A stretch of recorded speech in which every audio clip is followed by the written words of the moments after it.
Muy buenos días. Damos la más cordial bienvenida a todos los participantes en este evento organizado, copatrocinado por la CONCAMIN, con el Instituto de Investigaciones Jurídicas de la UNAM, el IDIC, es el Instituto para el Desarrollo Industrial y el Crecimiento Económico, y el Colegio de México, el COLMEX, y a todos quienes han ingresado, ya sea a través de nuestra plataforma de Cisco Events, o bien por Facebook o por YouTube, que son las entradas de una gran cantidad de participantes que nos han venido acompañando a lo largo de todo este programa.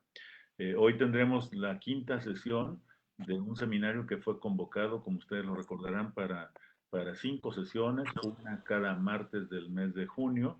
La primera de ellas fue el martes 2 de junio, en donde tuvimos la participación del embajador Francisco Suárez Dávila, quien hizo una interesantísima presentación sobre el COVID-19 y el debate por el modelo económico, líneas de política pública para un nuevo modelo desarrollador de México. El martes 9 de junio, el segundo expositor fue el doctor José Luis de la Cruz, y él se refirió al COVID industrial, el proyecto industrial en el marco de la pandemia. José Luis de la Cruz es, como bien saben, director general del IDIC y presidente de la Comisión de Estudios Económicos de la CONCAMIN. El martes 16 de junio estuvo con nosotros el doctor José Antonio Romero Tellaeche, del Centro de Estudios Económicos del Colmex, del Colegio de México, y quien hizo una muy interesante presentación sobre COVID-19 y el modelo desarrollador en el siglo XXI, sugerencias para México.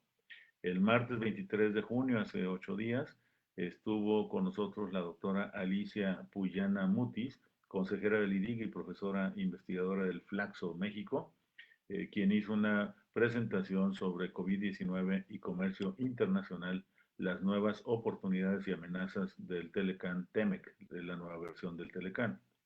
Y hoy estaremos concluyendo, como fue convocado de origen, hoy martes 30 de junio, con la participación del doctor Arturo Oropesa García, quien es vicepresidente del IDIC e investigador titular del Instituto de Investigaciones Jurídicas de la UNAM, autor de un número muy importante de interesantes libros y artículos especializados, y quien además de hablarnos sobre el COVID-19, una aproximación geopolítica, pues de alguna manera hará las veces de conclusiones de este muy interesante seminario económico COVID-19 un día después.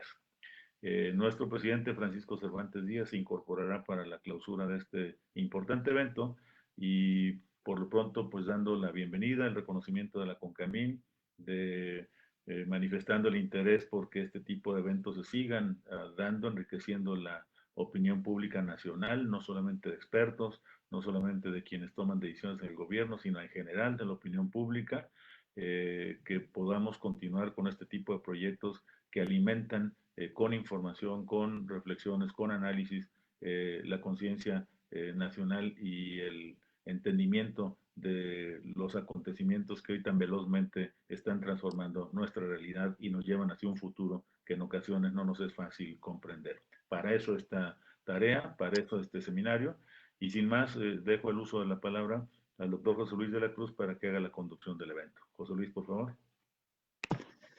Muchas gracias, Manuel. Muy buenos días a todos. Y pues dando la bienvenida al doctor Arturo Oropesa, vicepresidente del IDIC y una de las personas que probablemente conozca más del entorno económico, legal, que existe no nada más en nuestro país, sino en América Latina y en su relación con el este de Asia, pero también con la propia Unión Europea. El doctor Oropesa estudió, es profesor en el Instituto de Investigaciones Jurídicas de la UNAM, investigador del mismo, doctor en Derecho por la División de Estudios de Posgrado de la Facultad de Derecho de la Universidad Nacional Autónoma de México, es miembro del Sistema Nacional de Investigadores Nivel 2, árbitro no nacional de Brasil, en términos de protocolo de olivos para la solución de controversias en el Mercosur. Es conferencista invitado en un sinnúmero de organismos importantes y de universidades relevantes, como la Organización de Estados Americanos. Ha sido conferencista en la Universidad de Santa Catarina en Florianápolis, Brasil, en Campo Grande, en Brasil, en la Universidad de San Andrés, en Buenos Aires, Argentina, la Universidad Católica de Chile, en Santiago de Chile, la Universidad Complutense de Madrid, la Universidad de Lisboa en Portugal. También ha sido catedrático invitado por la Asociación de Estudios de Integración Europea en América Latina y por el Centro Latinoamericano de Relaciones con Europa, conferencista invitado por el Centro Argentino de las Relaciones Internacionales, por el Instituto de América Latina de la Academia China de Ciencias Sociales de Beijing, por la Universidad de Jiantong en la ciudad de Shanghái, China, y así podríamos seguirnos con una cantidad muy relevante de conferencias, de cátedras y de conferencias que ha impartido el doctor Oropesa, autor y coordinador de más de 30 libros en temas sobre México, América Latina, el este de Asia y Europa. Entonces, sin más, porque nos llevaríamos toda la conferencia, le damos paso al doctor Oropesa para el inicio de su charla. Adelante, Arturo. Pues muy buenos días, muy buenos días. Muchas gracias, José Luis. Y bueno, una bienvenida a todas las personas que están escuchándonos a esta plática y también, desde luego, al seminario que se ha desarrollado a lo largo de todo el mes de junio, del cual ya quedó enunciado los participantes sobre el tema del COVID-19 y el enmarcamiento provocador, desde luego, de un día después. Fue la intención con la que se pensó este seminario, bajo una idea de alianza de sector privado, sector académico, bajo también este espíritu de tratar y un poco más allá, de trascender esta cotidianidad que a veces nos ahoga, que a veces nos asfixia y que no nos deja pensar y reflexionar sobre el tema en su conjunto y sobre todo en las soluciones del mismo. Desde luego, primero agradecer y mandar un saludo muy afectuoso por parte de Raúl Gutiérrez, el presidente del IDIC, al presidente de Concamín, a Francisco Cervantes, a nuestro amigo, presidente de Concamín, que ha sido amigo del IDIC y que ha hecho una alianza muy importante de toda la inquietud y toda la expectativa del sector privado hoy tan presente, junto con la academia, en una alianza reflexiva en torno no nada más a este tema, sino a toda una agenda que ya desde hace algunos años venimos trabajando de manera conjunta.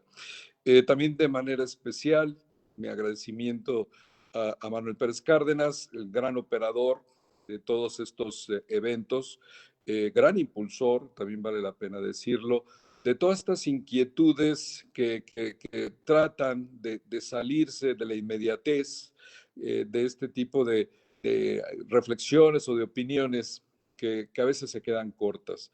Entonces, ahí nuestro agradecimiento a Manuel por toda esta operación, que desde luego va mucho más allá de este seminario y que, por ejemplo, simplemente en el caso del COVID, pues también de manera conjunta ha ido desarrollando toda una línea de reflexión muy puntual, muy seria, muy profesional en lo que es el COVID industrial, donde con datos duros, con datos muy serios, se sigue la secuela del día a día que a todos nos importa.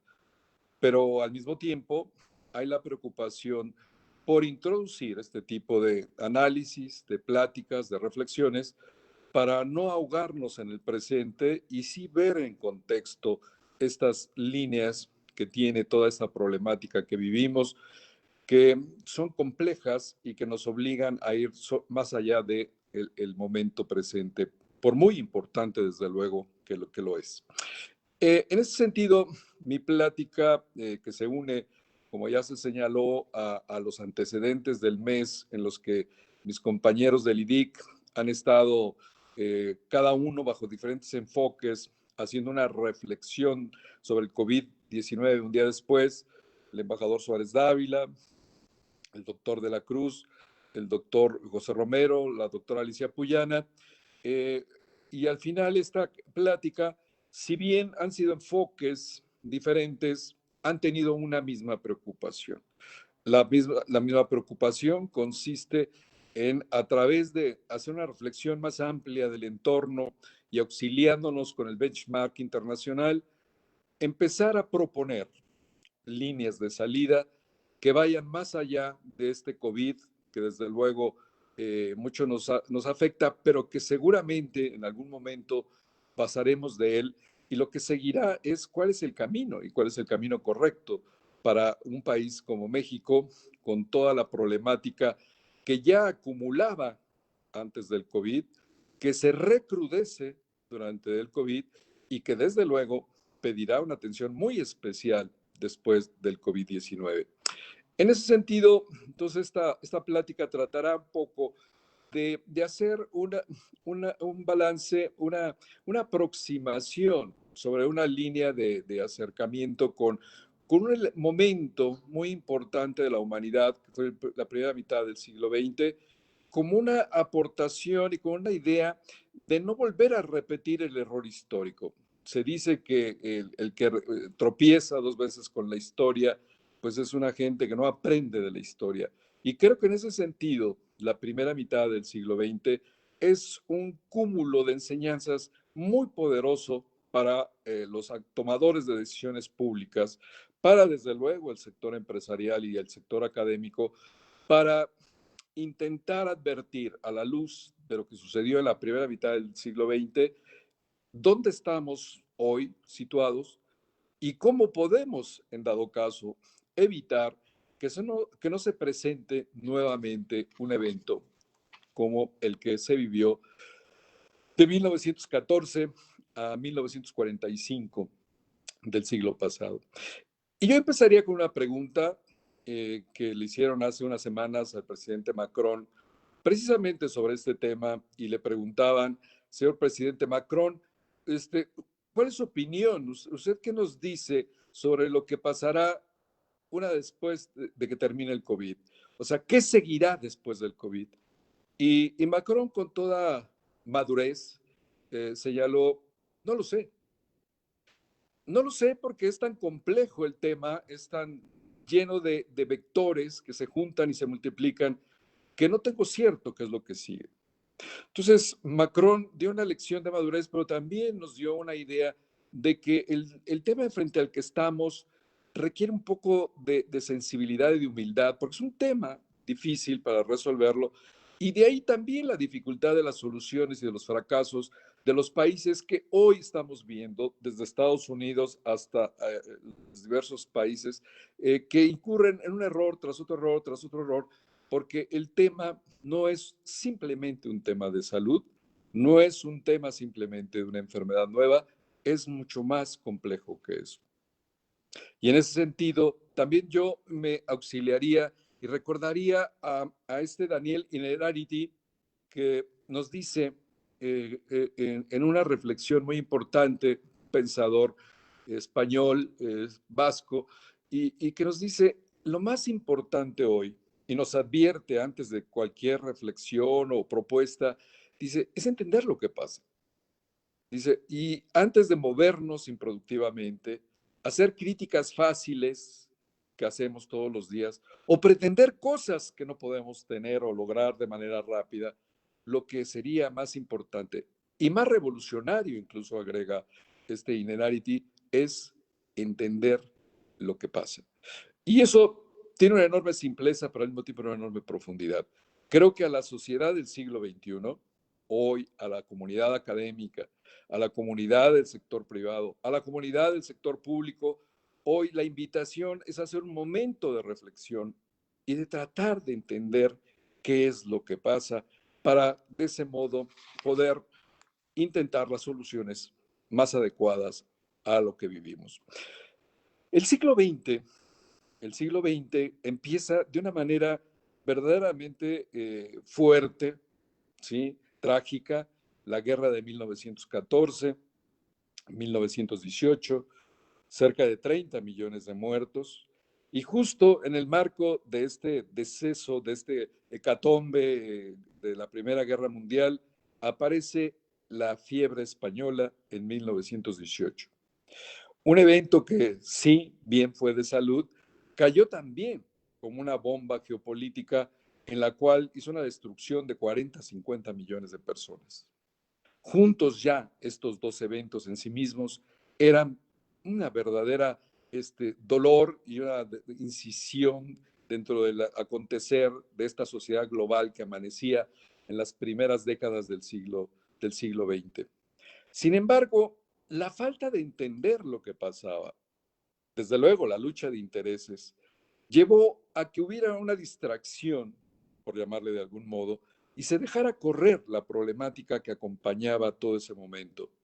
Y de ese modo, a partir de 29, estalló una consecuencia que tuvo su origen precisamente en la no solución de la primera década y segunda década del siglo XX, y estalló lo que conocemos ahora como la madre de todas las depresiones, la Gran Depresión de 29 a 32 y de 29 a 35.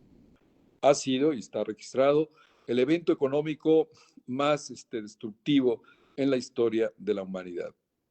Los índices se fueron de manera tremenda, la producción industrial cayó un 50%, la exportación, el comercio cayó un 70%, el empleo cayó más del 25%, la banca americana quebró más del 50%, bancos centrales quebraron en toda Europa, hubo una verdadera explosión económica. Y si esto no hubiera sido suficiente, la falta de solución de las mismas contradicciones geopolíticas, económicas y sociales que generaban toda esta ebullición nos llevó a 39-45 a una Segunda Guerra Mundial en la que, y hasta entonces, el mundo del siglo XX encontró una estabilidad a partir de 1945 y a partir de que entendió finalmente que no era solamente una lucha hegemónica,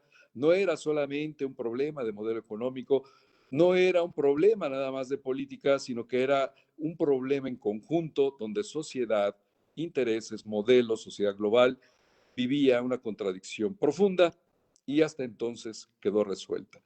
Tuvo que pasar toda una serie de destrucciones para que la sociedad tuviera, primero, la capacidad de entenderlo y segundo, de resolverlo. ¿Qué similitud tiene esto con el siglo XXI? Pues tiene una similitud que hoy podríamos catalogar de dos maneras. Una, su coincidencia, que empieza a ser preocupante, pero la otra es su nivel de advertencia, que empieza a ser muy oportuno e interesante, sobre todo para los tomadores de decisión política, pero no menor también para los sectores empresariales y los sectores académicos, que tendríamos también que estar alertas y con la obligación de entender este benchmark que nos está proporcionando estos dos momentos. Ya tuvimos, por ejemplo, en el siglo XXI, la primera crisis económica en 2008, 2009, en la que se catalogó que era, después de la Gran Depresión, la crisis económica más fuerte que había sufrido la sociedad global de estos dos siglos. Hoy, en 2020, vivimos a plenitud una pandemia que no entendemos, pero que tememos, una pandemia que la sufrimos, pero que no sabemos cuándo va a acabar, y una pandemia que cada vez profundiza más en las contradicciones de una enfermedad global, de una sociedad global que no se enferma, por cierto, con la llegada del virus, sino que se agrava toda su sintomatología que ya estaba previa a la llegada del COVID-19.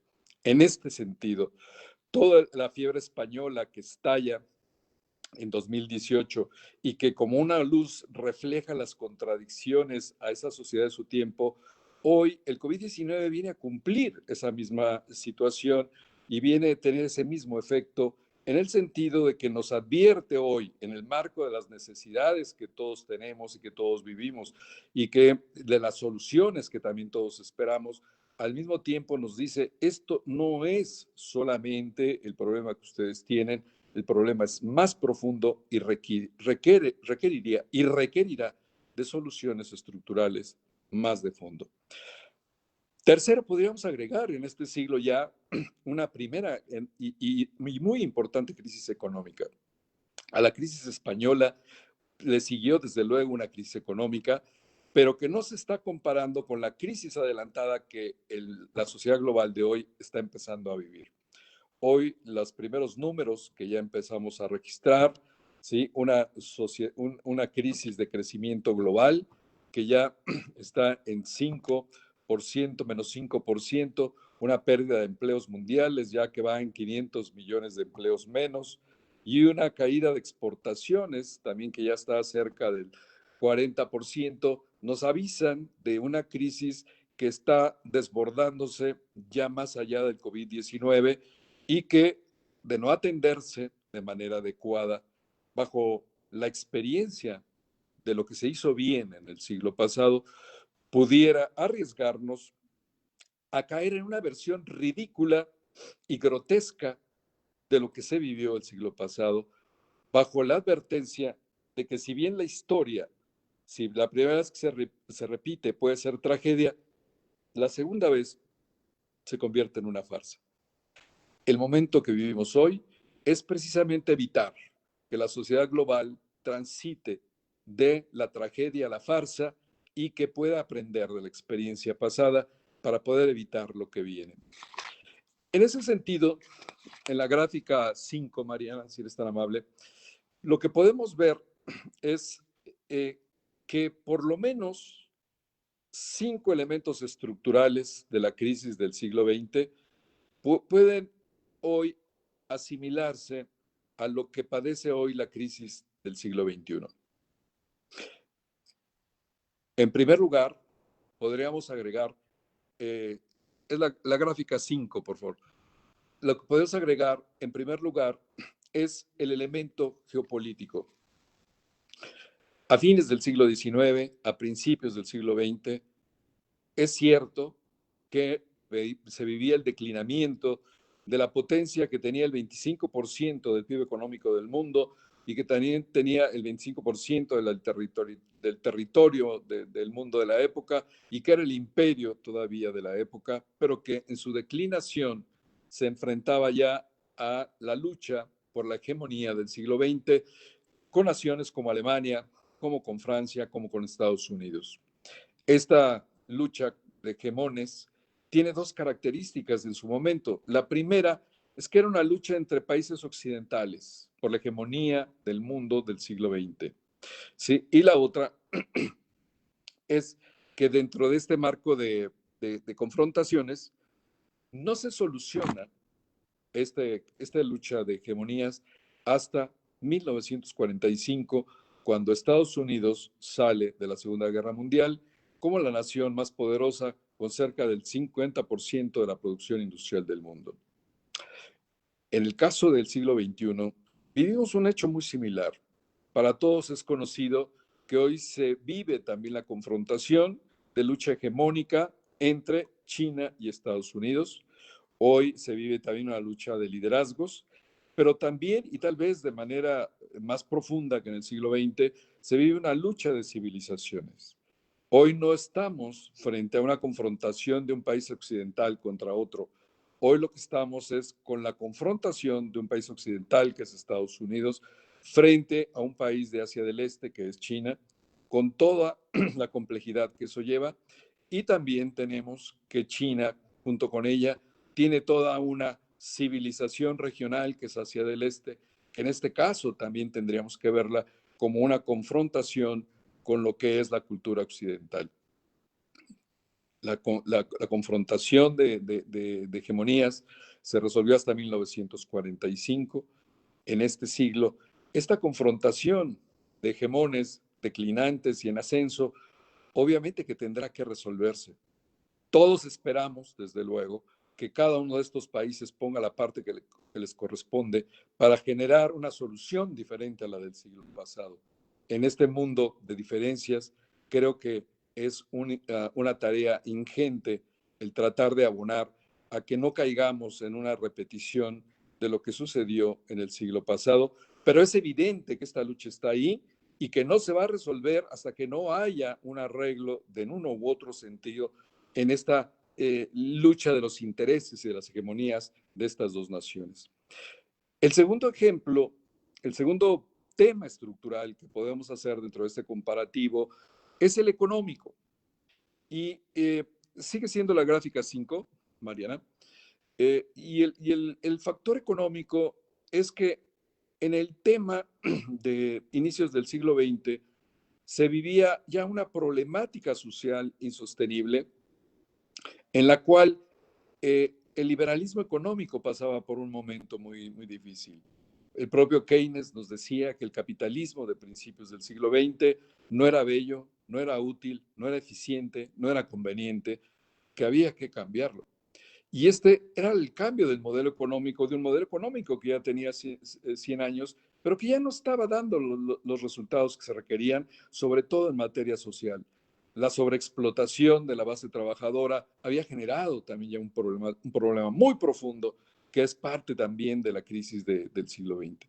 Este tema de los modelos económicos en el siglo XX no se resuelve hasta que después de una larga lucha de los extremos de las propuestas que se hicieron, de los extremos de derecha, como los populismos, y los de izquierda, como los propios comunismos, como en su caso sucedió con incluso la construcción de la Unión Soviética, en el terreno occidental se soluciona a través del aterrizaje, perdón, a través del aterrizaje de los modelos de Estado de desarrollador industrial y del modelo de bienestar social, que de una manera o de otra, con mayor o menor contenido, se regaron en la mayoría de los países occidentales, pero también latinoamericanos y de una buena parte del mundo, a través del reconocimiento de la parte remunerativa que le correspondía a la parte social, a la parte trabajadora. En el caso de hoy, lo que vivimos es exactamente un modelo similar o muy parecido. Hoy lo que tenemos es la confrontación de los modelos económicos. Vivimos lo que se ha venido llamando en las últimas décadas lo que es el Western Model o el neoliberalismo, que ya es una voz generalizada que este modelo se agotó. O sea, que este modelo, por las inconsistencias que está generando y que ha generado a nivel mundial, no puede sostenerse más y que es una de las señales que están reclamando la agitación económica y social que estamos viviendo a lo largo del mundo. Del mismo modo, dentro de esta misma agenda, hoy, en el punto número 1 o 2 de las agendas de los principales países, Alemania, Francia, Inglaterra, Italia, Estados Unidos, lo que se está debatiendo es la reconstrucción de este modelo y ya se habla y está incrustado dentro de esas agendas otra vez sobre la incorporación hacia modelos de desarrollo industrial y a través de desarrollos de bienestar social. Hoy de una manera o de otra, con una terminología parecida o diferente, pero el mundo está caminando hacia esa línea. Los países de Asia del Este que no se alejaron del modelo industrial, de desarrollo industrial, hoy vemos que tienen más del 60% de la manufactura del mundo, que tienen más del 65% del PIB económico del mundo y tendrán más del 60% de la clase media en 2030. Hoy el mundo occidental se da cuenta de que se ha equivocado y apenas está empezando a hacer los cambios de un modelo que lo llevó a perder, de hecho, en los números económicos y a nivel global, la hegemonía frente a las naciones de Asia del Este. En el terreno político vivimos también una circunstancia muy parecida.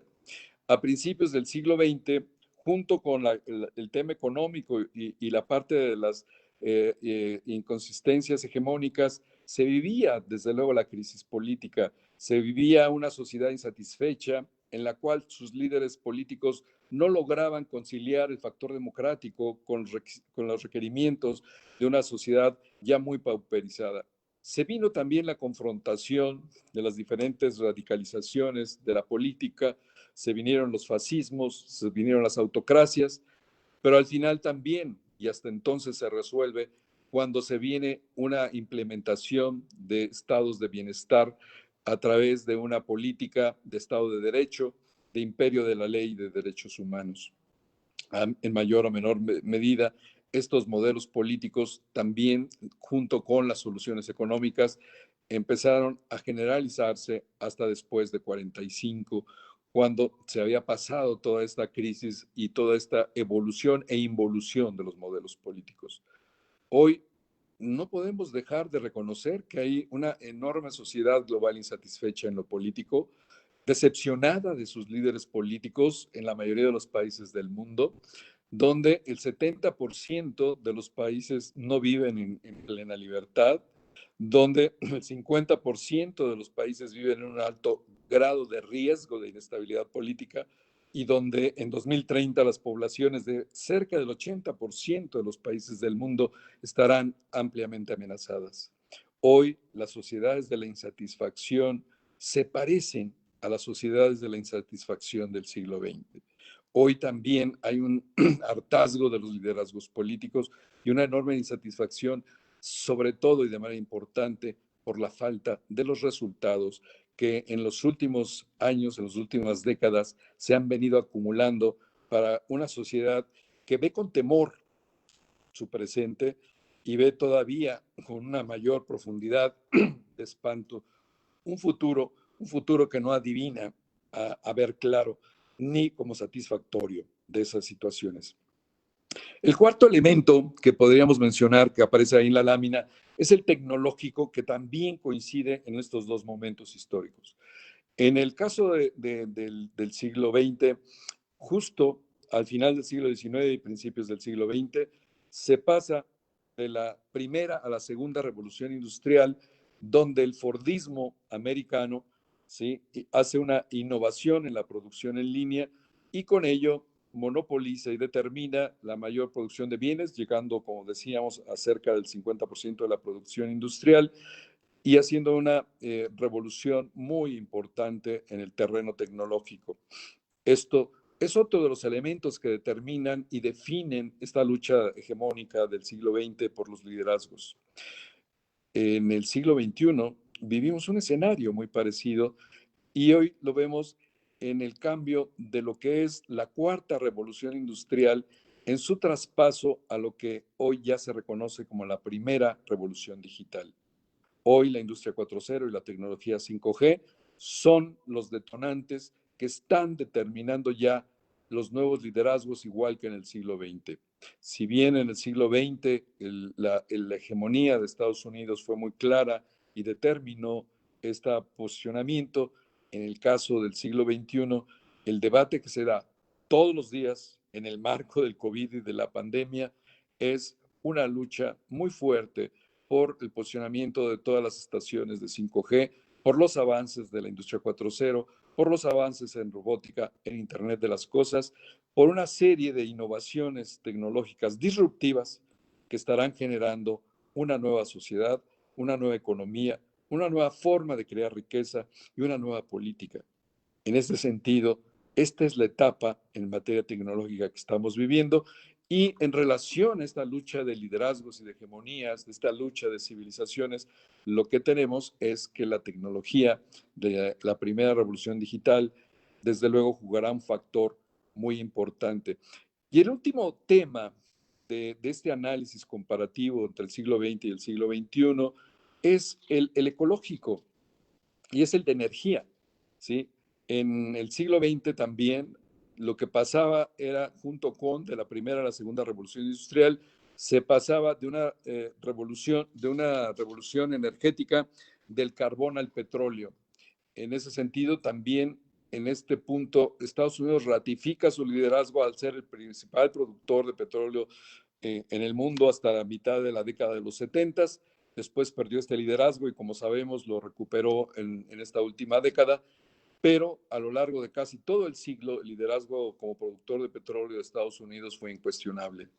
Hoy, en el siglo XXI, vivimos la franca transformación dentro de una producción energética que no termina todavía, pero que es evidente que está en su última etapa, y el nacimiento de las energías renovables, que también estará determinando el devenir de la economía, del desarrollo y de los liderazgos.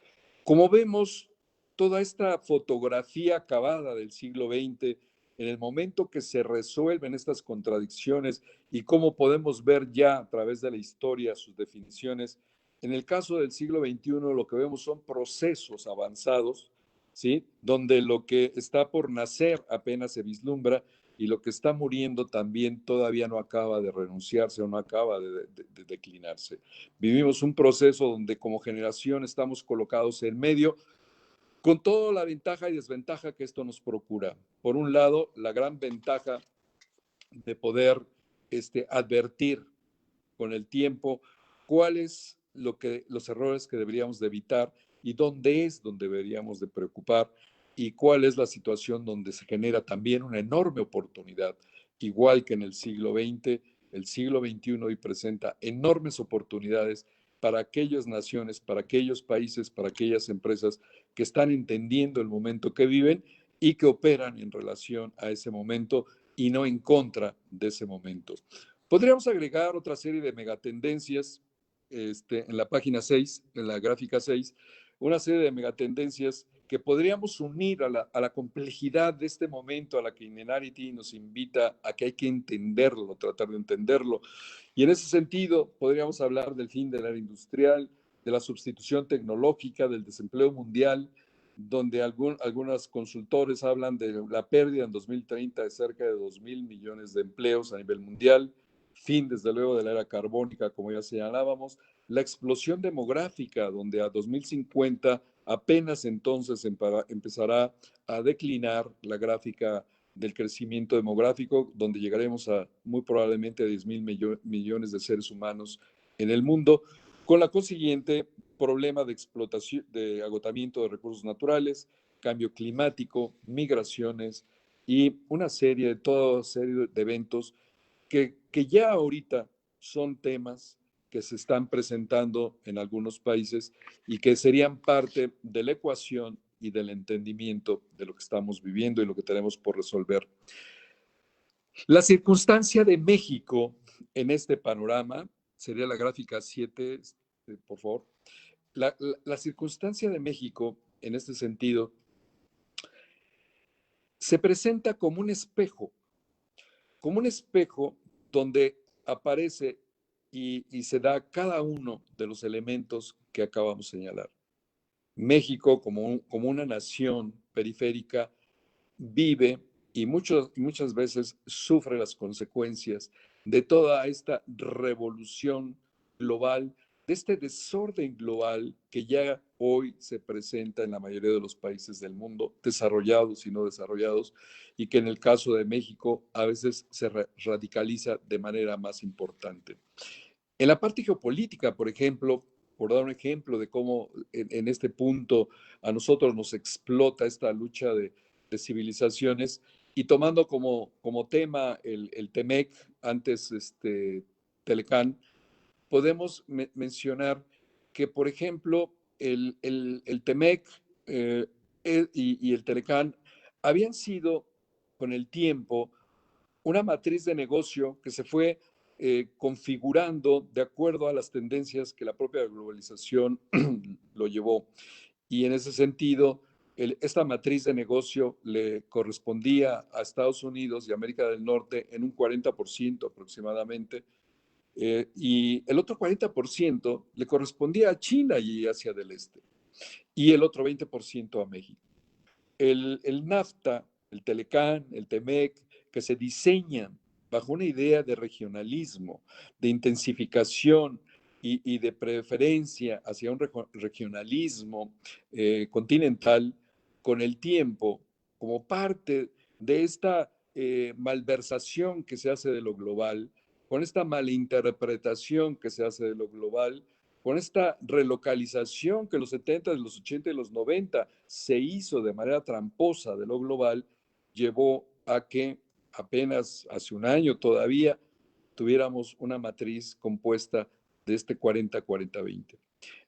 Esta confrontación hoy de naciones entre Estados Unidos y China, esta nueva entrada y esta reconfiguración, por ejemplo, en el sector automotriz del 62% al 75% de integración regional, le pega directamente a México en el sentido de generarle, por ejemplo, una enorme oportunidad de inserción ante el desbordamiento de lo que han sido la sustitución de importaciones asiáticas y el replanteamiento de las cadenas globales de valor, donde, por ejemplo, simplemente en 50 productos, México tendría la oportunidad de aspirar a una sustitución competitiva de importaciones hacia el mercado americano de más de 100,000 millones de dólares.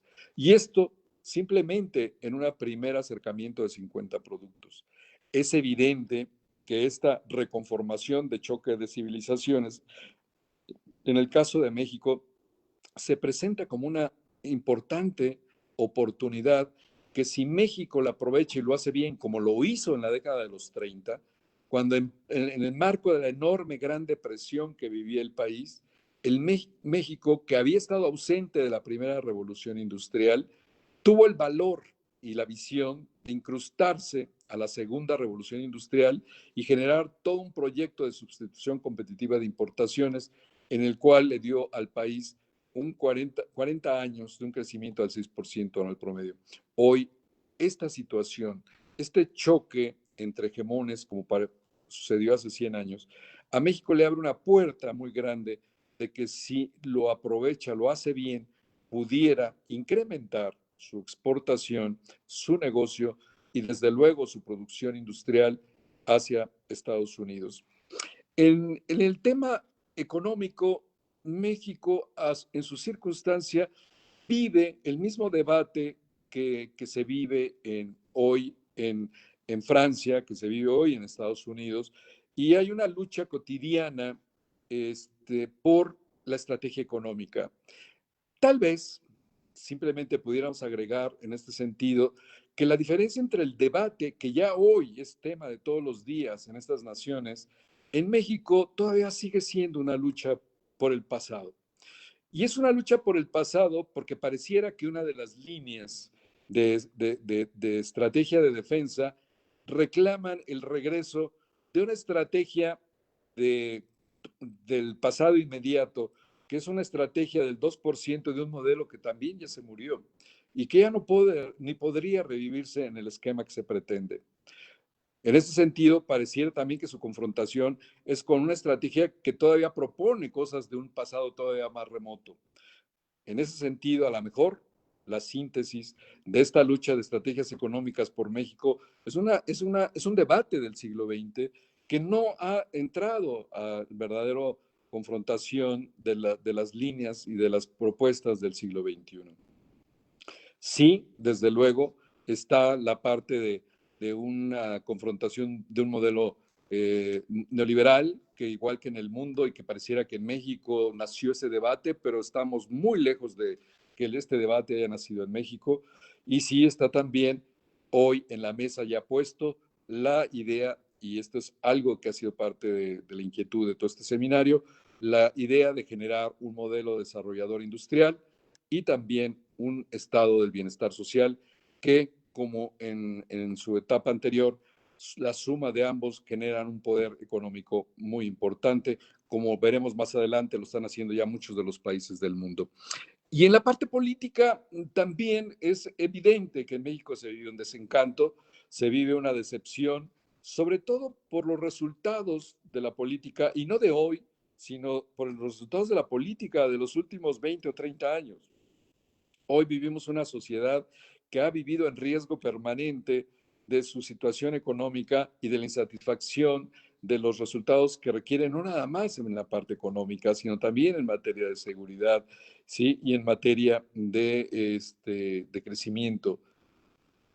En ese sentido, México es parte de esa sociedad global de desencanto en la cual, si bien ha mejorado en su proceso político democrático, en la forma del proceso político democrático, en las normas del proceso político democrático, en las reglas, en los números del proceso democrático, ha sido una decepción en cuanto a los actores políticos, pero más aún en la de los resultados, donde la política se ha divorciado del compromiso con las sociedades e igual que en el mundo, ¿sí? Los pospone y se ha convertido en especialista en posponerlos a la eternidad, viviendo una disculpa del presente y una hipoteca del futuro. Ahí hay una tarea muy fuerte también, junto con la sociedad global, de la política multicolor, ¿sí? De todos los colores, para poder generar y renovar la política y la democracia, que es lo que se reclama en la mayoría de los países del mundo, a través de una idoneidad de actores políticos, pero sobre todo con una medición de resultados de la política. La política no puede seguir divorciada de los resultados y simplemente estar enamorada de sus formatos. Si esto no cambia, evidentemente se tiene un problema. Y en materia tecnológica, vivimos también la misma situación con el agravante de que México fue retirado después de su entrada exitosa a la segunda revolución industrial, donde tuvo estos números de éxito y de acoplamiento a la producción industrial del mundo, fue retirada, como todos sabemos, por diversas razones que ya no tiene caso debatir nuevamente. El hecho es que México fue retirado del proceso de la revolución industrial del mundo y se tuvo que sentir ausente y estar ausente durante la tercera y casi cuarta revolución industrial.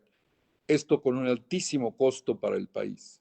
Hoy, ante la llegada de la primera revolución digital, hoy hay una nueva oportunidad para el país de incrustarlo nuevamente dentro de un proceso ganador en el cual el futuro estará inscrito en estas líneas. Si no hay una incrustación a estas líneas del siglo XXI en materia tecnológica, el futuro será muy difícil alcanzarlo.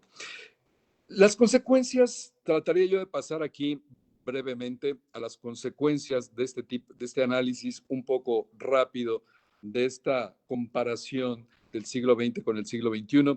Yo pasaría a la gráfica 8, si eres tan amable.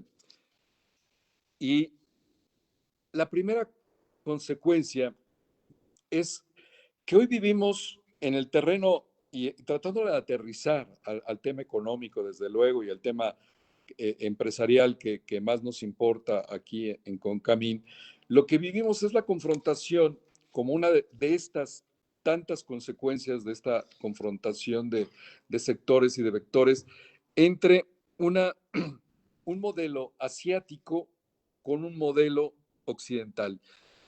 Pero no es una simple confrontación de exportaciones, no es una simple confrontación de producción, no es una simple confrontación de balanzas comerciales o de crecimientos económicos.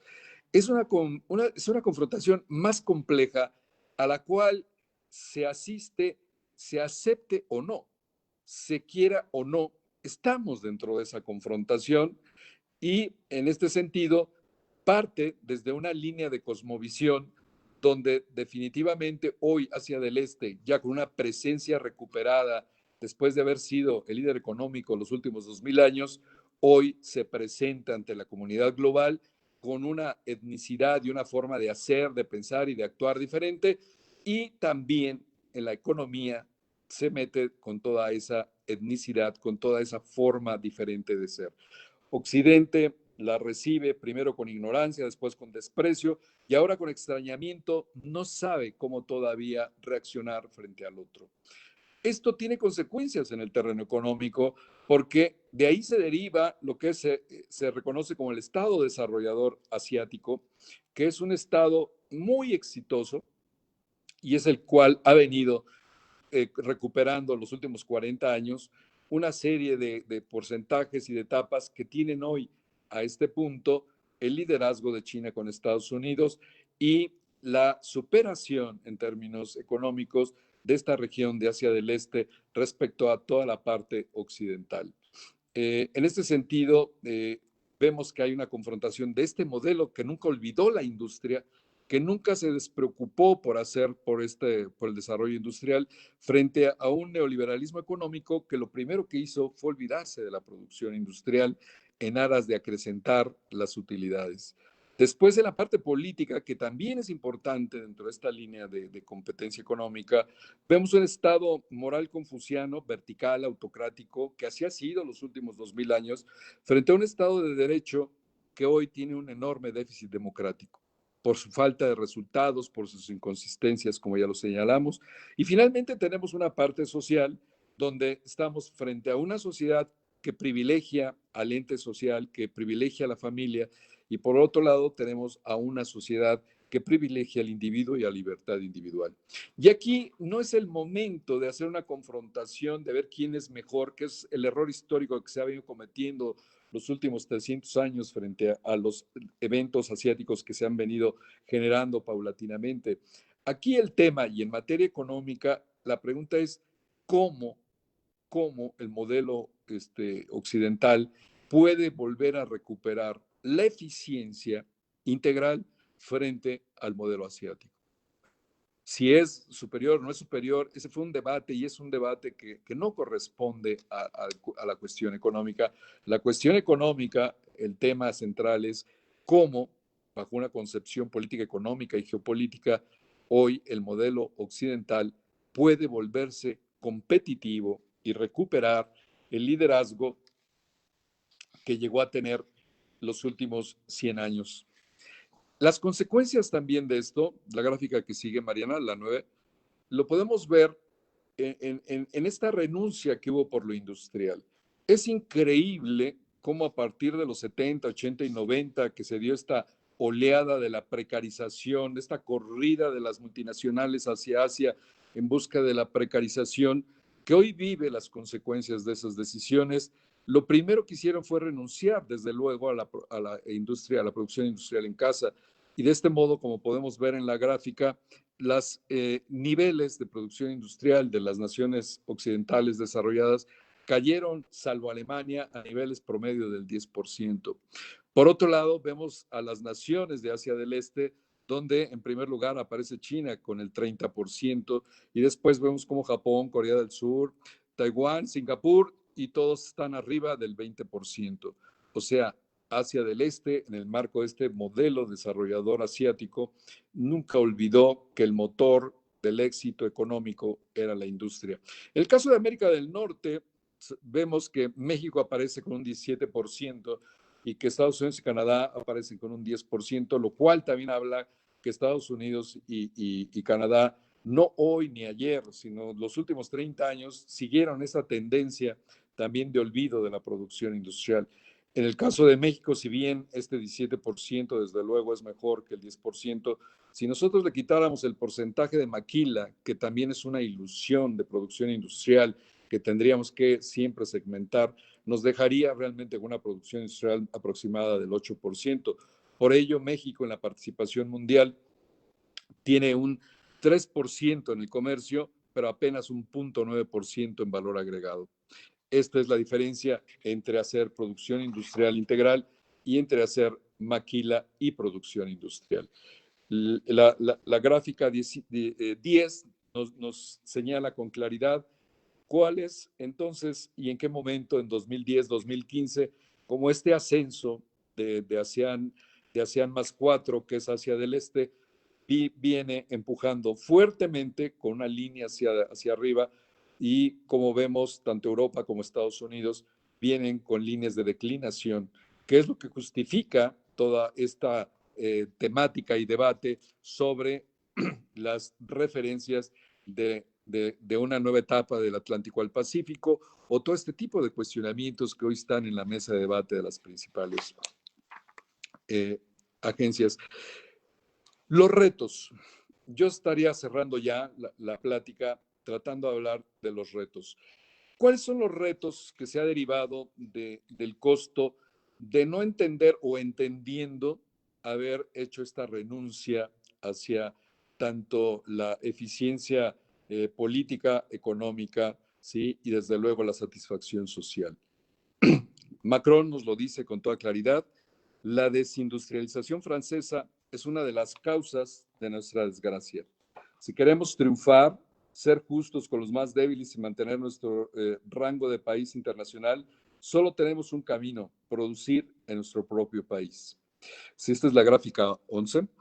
En el marco del COVID, todavía Macron abunda. Aunque sin duda nuestro mundo se fragmentará, es indispensable reconstruir una independencia agrícola, sanitaria, industrial y tecnológica francesa sobre la base de largo plazo y la posibilidad de planificar. Por el lado de Estados Unidos, Lighthizer enfáticamente y desde luego provocadoramente dice: la era de traspasar empleos fuera de Estados Unidos ha terminado. Para ello, Estados Unidos requerirá un nuevo proyecto industrial donde deberá de producir todo lo que consume, deberá operar con tarifas, subsidios o cualquier apoyo que se necesite, porque necesitamos recuperar la política industrial. ¿Dónde perdimos? ¿En qué momento perdimos la política industrial? Pareciera que nos dicen las principales naciones, y pareciera también que hoy, y esto es muy importante, coincidir en una reunión tan importante, en una institución tan representativa como es la CONCAMIN, en que la política industrial hoy, las naciones desarrolladas, más allá del debate nacional mexicano en el que tenemos años debatiendo de si se perdió o no, si se olvidó o no la política industrial, hoy tal vez debería, ¿sí?, de sensibilizar más a todos aquellos que se han opuesto a la política industrial del país, a verlo en las palabras y en las acciones de las naciones desarrolladas. Tal vez este peso pudiera sensibilizar más este tipo de voluntades para poder también acelerar en México, si bien ya no en el momento justo que debió haber sido, por lo menos hoy no tardarnos más en seguir esta política.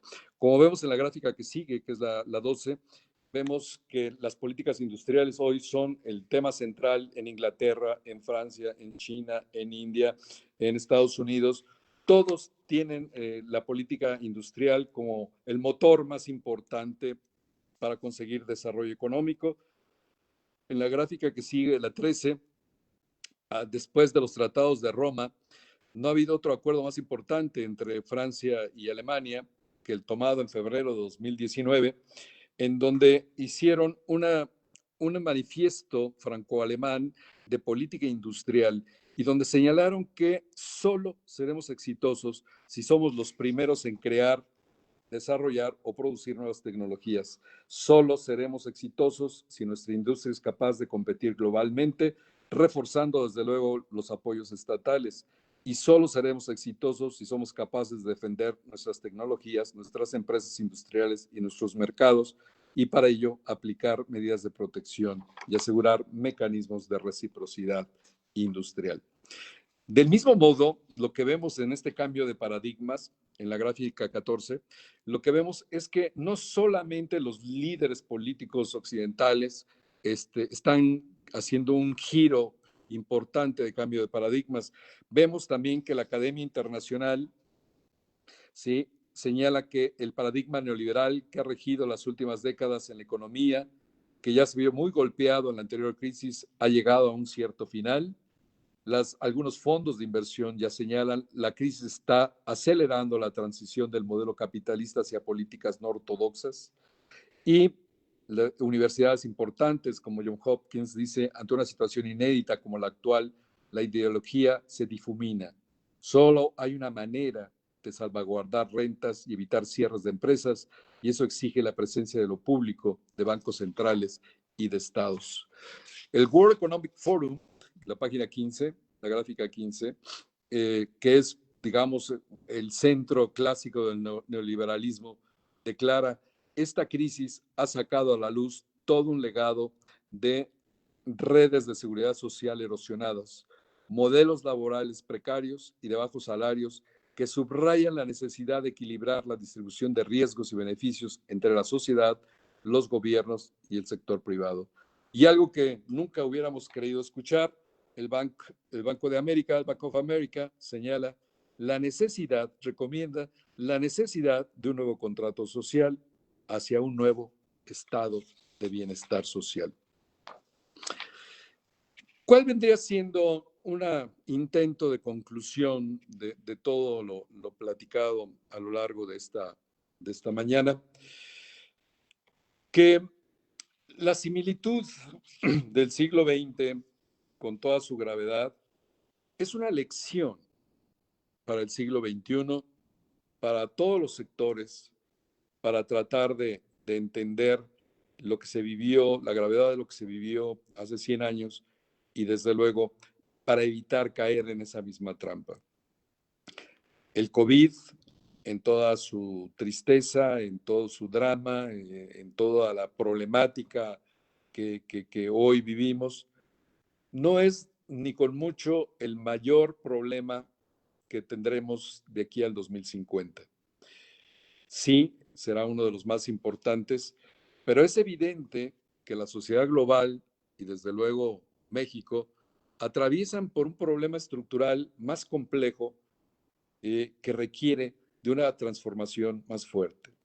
Por ello, no es solo suficiente, y de ahí el origen de este seminario, no es solo suficiente ver cuánto más de deuda requiere el país para salir del COVID-19. No es solamente nada más cuáles son las demás estrategias que se deben de implementar en el país para salir del COVID-19. Es evidente que tienen que hacerse, y es evidente también que son necesarias y muy importantes para que el país pueda salir lo mejor librado de este enorme reto que, como la mayoría de los países del mundo, estamos viviendo. Pero lo que también es evidente y lo que es importante destacar es que la crisis estructural de este país ya estaba antes de que llegara el COVID-19. Y la crisis estructural del mundo ya estaba antes de que llegara el COVID-19. Lo que hace el COVID-19 es que agrava, profundiza y al mismo tiempo publicita una crisis que a todos nos toca, porque a todos nos genera una afectación directa, y en ese sentido se presenta una sociedad más temerosa, sí, pero al mismo tiempo más consciente del momento que vive y también más sensible para las medidas que tendrían que aplicarse de solución para el mediano y largo plazo. En ese sentido, tal vez las líneas de Octavio Paz nos darían un primer acercamiento para poder generar como una síntesis de lo que sigue.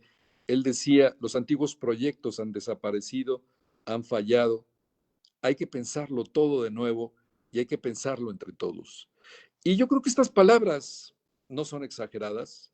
Desde luego no es que nada funcione, pero lo que sí es evidente es que el problema sí es más profundo de lo que cualquiera de nosotros contempla, y que sí requerirá un momento de cierta humildad del país, de la nación y de los sectores, para que, quitando y deponiendo un poco todos estos resabios, todos estos agravios, todo este tipo de odio que tan fuerte que tiene hoy, que vive el país, y que se diera una oportunidad al futuro en la agenda nacional para poderlo discutir, para poderlo analizar, para construir una solución que hoy no tiene nadie.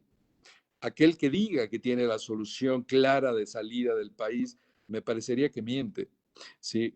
No es nada más el tema de México, lo dice el propio Macron, y para ello instauró un grupo de gentes notables, conocedoras en Francia, lo mismo hicieron en Italia, lo mismo están haciendo en otros países, ante el reconocimiento de que el tema es más grande y que requiere de la capacidad de la gente que tenga los mayores insumos de esclarecimiento. Hoy la frase de Octavio Paz nos parece que es propicia, porque no queremos volver a la normalidad. Hoy la sociedad global no quiere ni debe regresar a la normalidad, si como esta en materia económica es la normalidad del 2%, o como la política es la gran corrupción o la gran decepción de los resultados políticos. Esa no puede ser una parte de la conclusión del COVID. Terminaría yo con la propuesta del seminario, en la que de uno u otro modo, bajo diferentes enfoques y diferentes intervenciones, se han hecho a lo largo por los diferentes consejeros del IDIC. Y esta estriba en 4 apuntamientos que nosotros ponemos aquí en la mesa de la CONCAMIN, y la ponemos en la mesa de la CONCAMIN porque hoy, en el marco de estos meses tan difíciles, CONCAMIN ha sabido ser la mesa republicana donde asisten los diferentes actores, los diferentes partidos, los diferentes colores políticos, las diferentes posiciones, y todos llegan con la libertad de exponerlo de manera libre y respetuosa y profesional.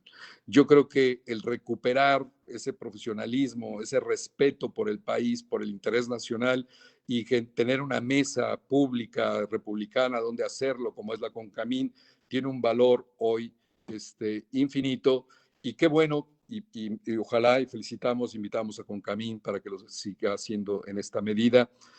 Y generaríamos una propuesta de 4 puntos. El primero, desde luego, no es de ninguna manera un punto nuevo, un acuerdo nacional, una conciliación por el futuro de México. Yo creo que no es nuevo, pero es necesario, y definitivamente tiene que estarse insistiendo en él. La única forma de recuperar futuro es la alianza de los actores relevantes de este país. Y los actores relevantes, el Estado, la sociedad, el sector productivo, la academia, en todas sus manifestaciones. Debe de haber una conciliación en algún momento, pero no es necesario que se dé todos y al mismo tiempo en un mismo lugar. Yo creo que puede iniciarse bajo una idea estructurada, generando cada vez una mayor concientización y unión bajo una propuesta de carácter incluyente y sustentable, y puede ser iniciada por uno o dos sectores e ir invitando y no cerrar la puerta. Lo que ha cerrado la puerta son los insultos, es el encono, es el odio que las partes políticas han estado cultivando en los últimos meses y en los últimos años. A mí me parece que la invitación a un detente a esta actitud pudiera ser de la mayor importancia para el país. El segundo punto, y ya se había hecho una reflexión al respecto hace un mes aquí en una de las reuniones políticas que hubo en Concamín, es que es evidente, como lo dice ya todo el benchmarking internacional, es evidente que se requiere un nuevo proyecto de Estado y hay una propuesta tanto en Estados Unidos como en algunos otros países, por lo menos en la discusión que ya se está dando, a través de un modelo desarrollado industrial, o sea, un regreso protagónico y principalísimo de la estrategia industrial integral y desde luego bajo un esquema de un estado de bienestar social. Para que exista la utopía, que es el estado de bienestar social, debe estar la generación económica, que es el estado desarrollador industrial. La utopía sin el motor económico no es más que eso, una utopía. Y la producción económica sin estado de bienestar hoy ya no es posible. Como hoy lo vemos a la luz de todas las necesidades del mundo, esto ya no podría ser posible. Como una tercera propuesta, ponemos el Acuerdo Regional para la Mejora Industrial de América del Norte. ¿Sí? Bajo la idea de que o salimos todos juntos o no salimos ninguno, yo creo que tanto Estados Unidos como Canadá también tendrían que tener una línea de coincidencia, como ya sucedió este fin de semana con esta primera firma que Concamín gestionó para generar un impulso positivo para lo que es la entrada en vigor del TEMEC el día de mañana, pero que me parece que no es suficiente. Bajo el esquema de confrontaciones, como ya vimos, de modelos económicos integrales entre el modelo asiático y el modelo occidental, se requiere de un acuerdo regional todavía más profundo, más a detalle, donde no nada más nos circunscribamos a lo que es las tarifas y los acuerdos y los puntos de un tratado que todavía tiene una línea estructural del siglo XX. Se requiere meter también ciencia y tecnología, requiere también meter tecnología, necesita también meter financiamiento, tiene que meter educación. Tenemos que pensar en las líneas y las disciplinas que quedaron fuera del TEMEC por las razones que hayan sido, pero que es evidente que estén ahí, que se propongan ahí y que en algún momento puedan ser aceptadas por los diferentes actores políticos. Y finalmente, creo que un acuerdo de la mayor importancia para Concamín es un acuerdo nacional para la sustitución competitiva de importaciones de América del Norte. Este acuerdo me parece que es la gran oportunidad dentro de la crisis. Toda crisis trae una enorme oportunidad. Esta es la gran oportunidad del país para poder generar crecimiento económico, para generar política industrial, para generar desarrollo productivo, para generar más empleos bajo una demanda y un mercado que están ahí, que ya están incluso reaccionando en ese sentido de manera inercial, pero que obviamente bajo un proyecto estructurado y apoyado podría ser una enorme ventaja para el país. Y terminaría en esta propuesta de tercera vía que propone el IDIC, señalando las palabras de Edgar Morin, que nos dice que sí, vivimos en un mundo incierto y trágico, y que es necesario, por lo tanto, generar una nueva vía política, ecológica, económica y social, conducida por un humanismo regenerado. Y desde luego estaríamos muy de acuerdo otra vez con Daniel Innerarity cuando dice que hay otros mundos posibles y eso es la mejor garantía de que el optimismo no es algo injustificado. Agradezco la paciencia y la atención de ustedes y nuevamente a Concamín y a nuestro amigo Francisco Cervantes por esta hospitalidad. Muchas gracias. Muchas gracias a usted, doctor Arturo Oropeza García, vicepresidente del IDIC e investigador del Instituto de Investigaciones Jurídicas de la UNAM, por esta brillante disertación sobre el futuro de nuestro país en el nuevo ambiente mundial que ha generado este virus de COVID y su pandemia. De nuevo agradecer a quienes nos han acompañado a lo largo ya de 5 sesiones durante todo el mes de junio en este importantísimo seminario económico COVID-19 un día después, y que han ingresado a través de nuestra plataforma de Cisco Meetings o también de YouTube o de Facebook, en donde tenemos una gran presencia de participantes tradicionalmente a lo largo de estas 5 sesiones. En efecto, doctor Oropesa, en la CONCAMIN hemos sostenido que es indispensable que nuestro país rectifique el camino y emprenda una clara política industrial como una salida para las tantas dificultades de todo tipo que hemos venido enfrentando. Simplemente basta con revisar la experiencia, la historia de los últimos 25 años, en donde si tomamos como referente el Tratado de Libre Comercio, el TLC, que a partir del próximo día 1 de julio será sustituido por su nueva versión, el TEMEC, pues lo que encontramos es que México creció mucho como un país exportador, los volúmenes de comercio crecieron de una manera impresionante, pero no necesariamente esto trajo aparejado un proceso de industrialización que generara el bienestar que se requiere y que solamente se puede hacer si el país desarrolla toda una infraestructura industrial que soporte las operaciones de exportaciones a través de agregar valor a esas exportaciones y de generar toda una red de empresas micro, pequeñas, medianas, mexicanas que estén adoptando, desarrollando tecnologías y que estén dedicadas a la innovación. Ese es uno de los grandes retos en el futuro inmediato y como usted lo ha dicho, combinado con los efectos devastadores de esta pandemia,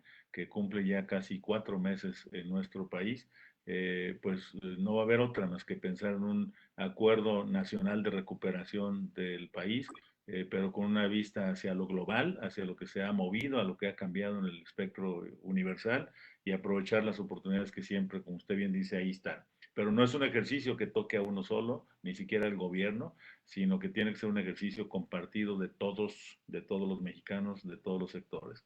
Así que enhorabuena por este exitoso seminario y para mencionar unas palabras, un saludo en relación con el exitoso trabajo que hemos tenido. Voy a ceder el uso de la palabra a nuestro presidente Francisco Cervantes Díaz, presidente de la Confederación de Cámaras Industriales de los Estados Unidos Mexicanos, la CONCAMIN. Presidente, por favor.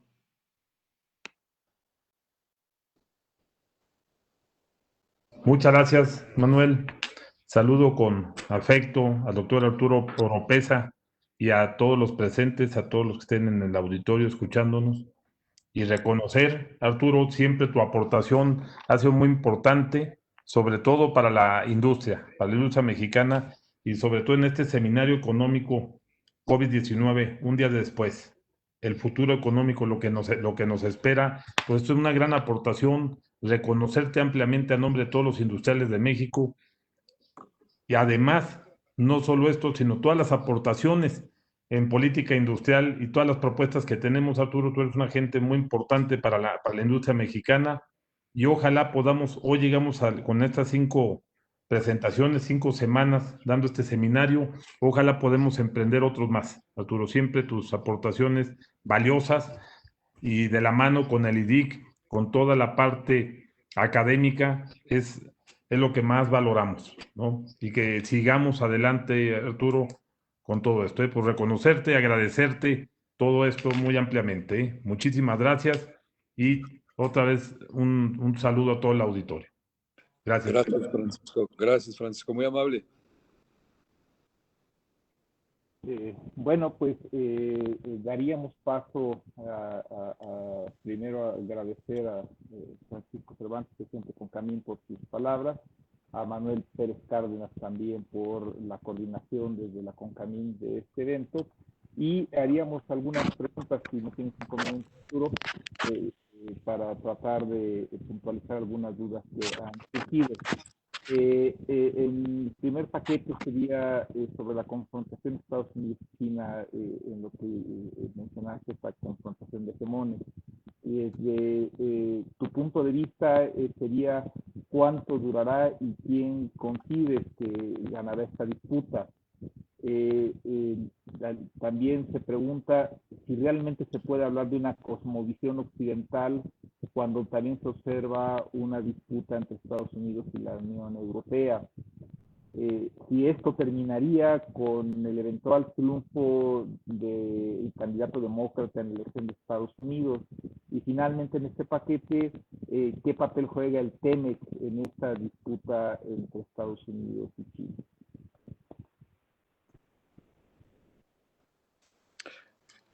Bueno, pues gracias desde luego también a Francisco.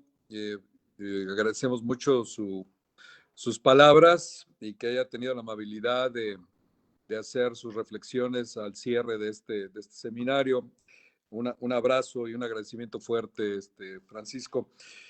En cuanto a las 3 preguntas que veo aquí, en cuanto a la duración de la confrontación, los hechos geopolíticos son históricos y por lo tanto son de larga data. Entonces se desenvuelven en el tiempo y tampoco son inexorables. Son tendencias declinantes o en ascenso que solamente se confirman a través del tiempo. Precisamente por ser procesos históricos, muchas veces quiebran en algún momento. Por ejemplo, el caso de Japón, ¿no? Que en la década de los 90 se decía que iba a suplir a la economía de Estados Unidos, que ese fue el primer intento de abordaje del modelo desarrollador asiático al modelo occidental. Y en cerca de los 90, Japón estuvo muy cerca de la economía americana, y sobre todo ASEAN más 4 también estuvieron muy cerca de. Y después el declinamiento de Japón de los 90 hasta el día de hoy, por lo menos en materia de crecimiento económico, hizo que esto no sucediera.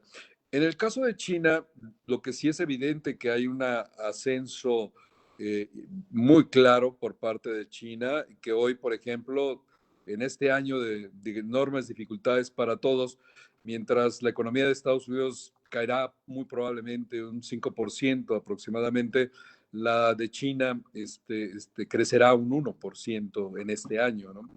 Y por otro lado, mientras todavía no se recompone la producción industrial de Estados Unidos, en el caso de China, pues ya está teniendo incrementos en la producción industrial. Entonces, lo que se ve es que es un ascenso consolidado muy fuerte, pero el punto central, como decíamos, es el punto de las tecnologías de Industria 4.0 y de tecnologías 5G, que es donde se está dando la verdadera batalla de la hegemonía del siglo XXI y donde, según declaraciones provenientes de China, le llevan 2 años en materia de investigación a Estados Unidos en materia de 5G.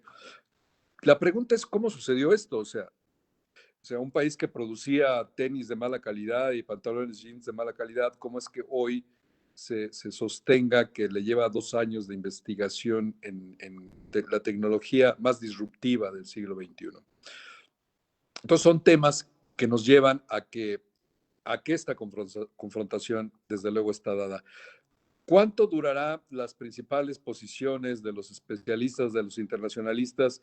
Todos estiman que para 2050 estará esto de alguna manera definido, ya sea a través de PIBs o ya sea a través de ampliaciones más importantes, aunque nosotros sostenemos que es evidente que no es un tema únicamente de PIBs, nos parece que es un tema más integral, más complejo, ¿sí? En la medida en que precisamente junto con esta pregunta se decía de la cosmovisión occidental, si es que era la misma o incluso no podríamos hablar de una cosmovisión occidental. La cosmovisión como una interpretación de la vida, del mundo y de la vida, creo que sigue siendo muy válida en lo que es la parte tanto de Europa como de Estados Unidos y una buena parte, por cierto, de América Latina. Entonces, hay una cosmovisión que se comparte en origen como una interpretación general. Ahora, donde ya hay una división tal vez más fuerte en el marco de esta confrontación China-Estados Unidos, es en la posición que está tomando Europa respecto a China y respecto a Estados Unidos.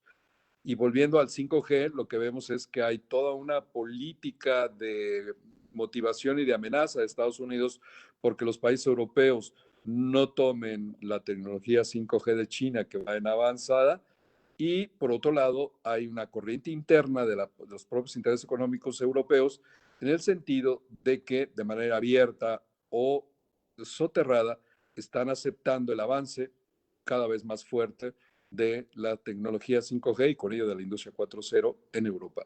Por lo tanto, el dibujo a 5 y 10 años es de que estas tecnologías prenderán de manera más rápido, lo que es en Asia del Este, en primer lugar, en segunda en Europa y en tercer lugar en América del Norte.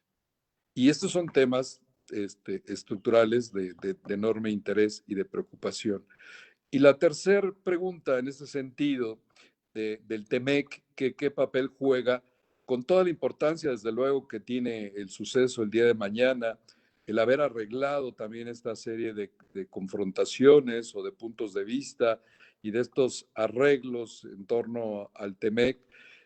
La pregunta más bien, creo yo, es si el TEMEC, con toda esta reingeniería, entre comillas, porque en su parte fundamental es muy parecido al Telecán, será suficiente para poder competir con la economía de Asia del Este, con las economías de Asia del Este. Y ahí nos podríamos aventurar a contestar una respuesta y a decir que no. Y que no, porque mientras el TEMEC sigue, si bien haciendo una reconstrucción de los valores integrales de contenido regional, lo cual en principio es bueno, por el otro lado, sigue manejando las disciplinas del siglo XX únicamente y no agrega nuevas disciplinas del siglo XXI. Frente al TEMEC aparece un nuevo camino de la seda o la nueva ruta de la seda implementada por China a partir de 2013, con cerca de 70 países del mundo, donde además del comercio generó otras disciplinas como parte de este avance de una integración regional informal, como el financiamiento, que es muy importante. El TEMEC, la parte de financiamiento casi desaparece, la parte de ciencia y tecnología no existe, la parte de ecología, salvo en la parte de regulación punitiva que hay y laboral para el país.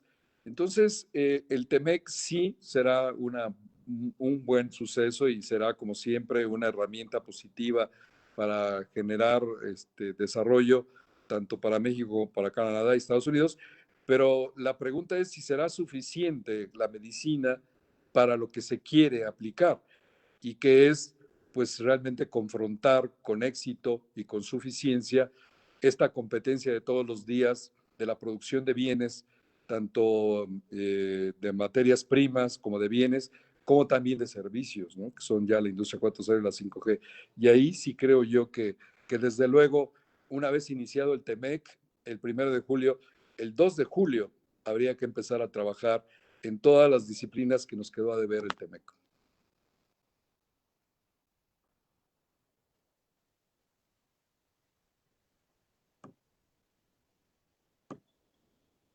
No se escucha, José Luis, no se escucha.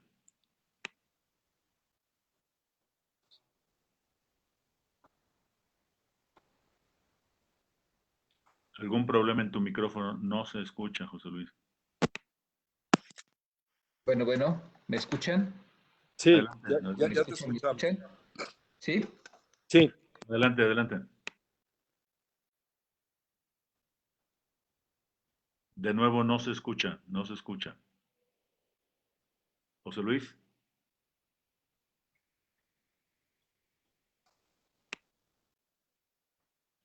José Luis, no se escucha.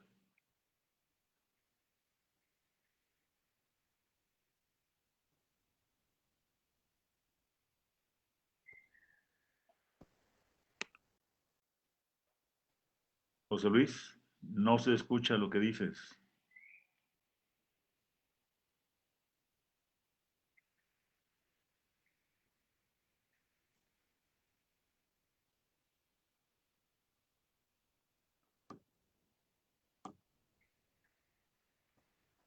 Evidentemente tenemos un problema con el sonido del doctor de la Cruz. Necesitamos terminar permitir que termine para que pueda darse cuenta de esto. Paciencia, por favor.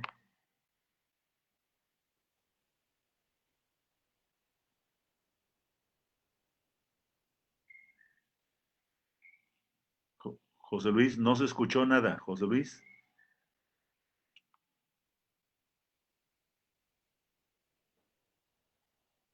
Tiene el mute activado. ¿No se lo pueden desactivar? También es un problema de su Ya micrófono. desactivó ahora sí. José Luis, no se escuchó nada.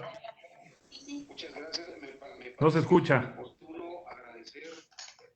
A partir y desde este Consejo de Administración, el Consejo de Administración, agradecer a casi todos los trabajadores de Infonavit que atienden a nuestras compañeras y a nuestros compañeros trabajadores, el esfuerzo que han hecho, el estar saliendo a hablar, el mantener abierta la atención, pero sobre todo el orgullo que debemos sentir todos por estar en... Si pueden poner sus micrófonos en silencio, por favor, se les ruega. Voy a tratar de sustituir. Hay tres preguntas, doctor Arturo Oropesa. Una es de Jenny Valencia, dice, la pandemia del COVID, ¿cómo toma parado el presidente López Obrador? Ella dice que las acciones que no se aplicaron de forma oportuna, ¿qué costos van a tener para su gobierno y para los mexicanos? ¿Cuál sería el pronóstico de crecimiento para México al cierre del año? Y bueno, pues el panorama sobre empleos perdidos, que creo que de alguna manera usted ya mencionó al principio, mortandad de empresas y pobreza. Hay otra pregunta que dice que, en concreto, ¿qué es lo que México requiere para poder aprovechar la oportunidad para atraer inversiones que podrían relocalizarse desde China? Se habla mucho de esto, pero pues probablemente no sea una cosa automática. México tiene las condiciones de infraestructura, educación, de tecnología, incluso de hablar idiomas para poder atraer inversiones de países asiáticos que hoy tienen invertido en China y que probablemente saldrán de China. Y finalmente, una felicitación por su extraordinaria exposición y al mismo tiempo una muy sencilla pregunta. ¿Qué futuro ve a los sistemas democráticos en el mundo? Con estas tres preguntas vamos a dar por terminado este seminario. Si fuera tan amable, doctor Oropesa. Sí, Manuel, gracias. Bueno, lo que nosotros tratamos de subrayar a lo largo de esta plática es que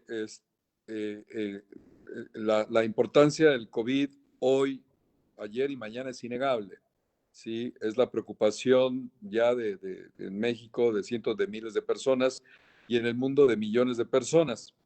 Y hacíamos el comparativo con la pandemia española, que en su momento también irrumpió en un momento muy difícil del siglo XX y se elevó incluso a la muerte de cerca de 40, 50 millones de personas, dependiendo el autor.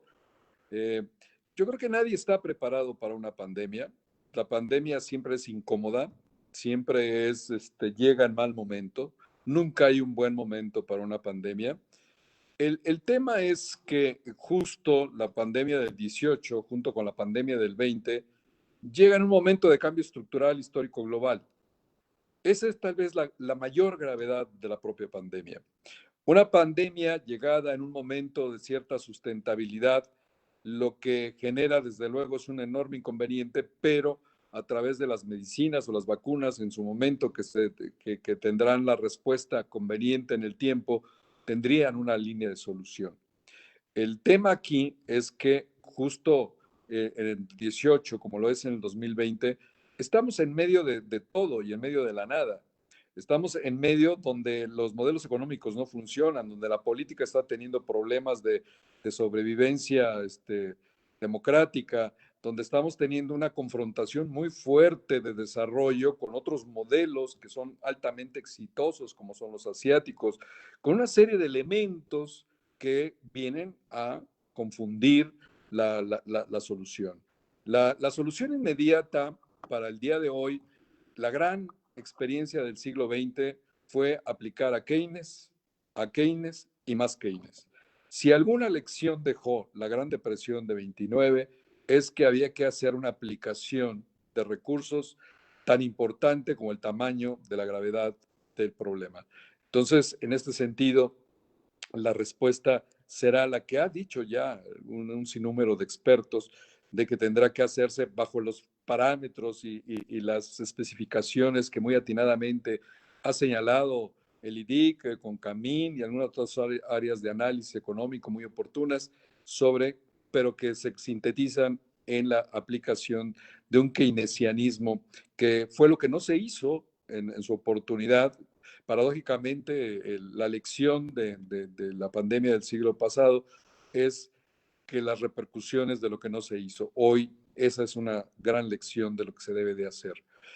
Y lo que trata de alertar también la plática del día de hoy es que más allá de lo regular, lo mal o lo bien, que pareciera que bien, es difícil decirle a ningún país de las aplicaciones que ha hecho, lo que quiere decir es que una vez que tengamos la vacuna, ahí no se terminó el problema.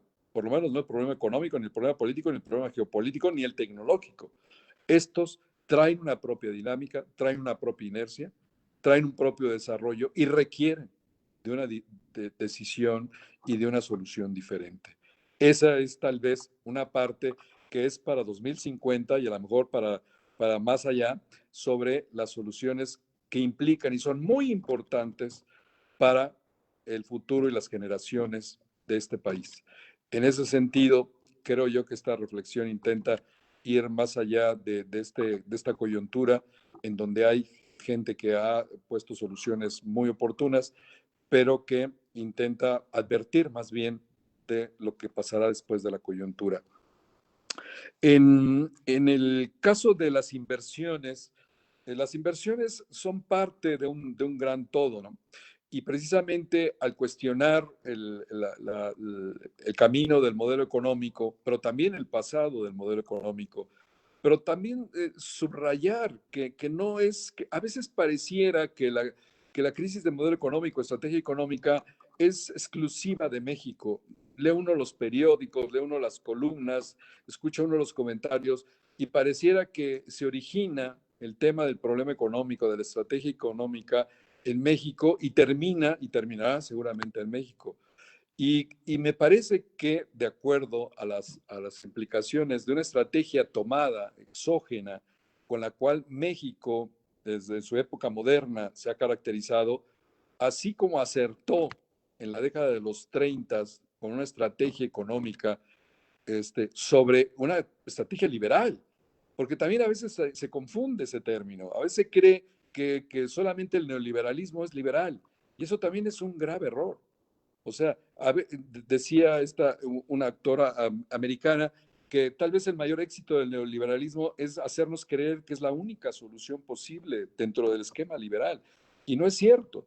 O sea, el esquema liberal económico que se toma también en posguerra es simplemente que tiene un liberalismo con más compromiso social, que es lo que se demanda hoy en el mundo y lo que se demanda hoy en México. Un liberalismo depredador ya no es posible. No es posible porque hoy las contradicciones que se viven en el mundo, cuando el 1% de la población mundial tiene el 50% de la riqueza y el 10% tiene el 90% de la riqueza mundial, no es sostenible ya, y por eso es que la olla de vapor está sacando humo por todos lados.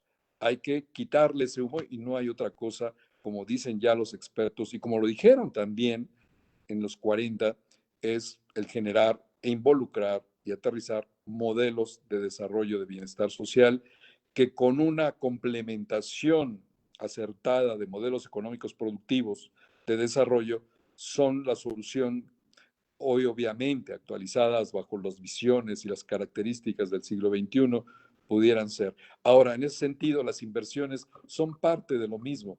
O sea, las inversiones coyunturales pueden resolverse en algún momento, en el día a día, en el mes a mes, pero una política de atracción de inversiones sostenida en el tiempo para proyectos sostenibles en el tiempo requieren de una reforma del modelo del Estado de Desarrollo, del modelo económico.